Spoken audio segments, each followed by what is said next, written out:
ছোট ছোট 8টা 10টা ছড়ায় আইয়া লামে কুর্তি হাওরে। আর যাওয়ার রাস্তা হইল এক তাল নদী, ওটারে সংস্কার করে দিলে ঠিক হইব, আর নাইলে তো আমরা বাঁচার উপায় নাই। কতদিন থেকে মানে এই জলটা তো গড়ে 1 মাস হইয়া আছে। আজকে কেমন অবস্থা? এটা কইলা আজকে জলের অবস্থাটা কেমন? আজকে সকাল থেকে বাড়ি আছে 8-10 ইঞ্চি বাড়ি আছে জল। এরিয়াটার নাম কিটা? হ্যাঁ, এরিয়াটার নাম কিটা? এটা কুর্তি মানিকনগর কলোনি। কতটা পরিবার আছে এখানে? কেন কম বেশ 70-80টা পরিবার আছে। কতটা পরিবার, এর মধ্যে কতটা পরিবার জলের নিচে? 40 থেকে 50 পরিবার। তো আপনারা ঘর কি ডুবাইছে জলে?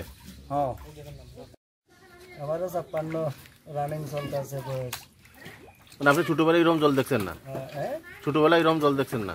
দেখছি, মানে তো আমার 56 রানিং চলে, আর এই 56 বছর বয়স রানিং চলে।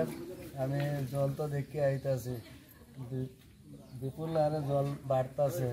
গ্রামের বেশিরভাগ লোক মানে বাড়িয়ে করে আছে, রিলিফ ক্যাম্পে যাইব।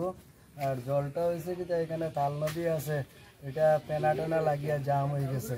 এটা যদি সংস্কার করা হয়, জলটা দ্রুত গতিতে নামলো। নদীও তো, নদী কি খনন হয় না? খনন নাই, এইভাবে চলে। এই এলাকার নাম কিটা? পূর্তি মানিকনগর। কত নম্বর ওয়ার্ড? 1 নম্বর ওয়ার্ড। কতটা পরিবার আছে এখানে? প্রায় 80টার মতন। এখন আপনার যাতায়াতের কি মানে উপায় কিরকম? নৌকা। আর রাত্রেবেলা কি করেন? রাত্রেবেলা তো কারেন্ট বিদ্যুৎ থাকে। রিলিফ ক্যাম্পে কিছু মেলোক পাঠানো যায়, ঝড় তুফান আইলে সমস্যা। বিদ্যুতের কথা কইয়া লাভ নাই। দীর্ঘ 5-6 বছর মানে একদম লোডশেডিং, মানে কারেন্ট হোল্ডিং।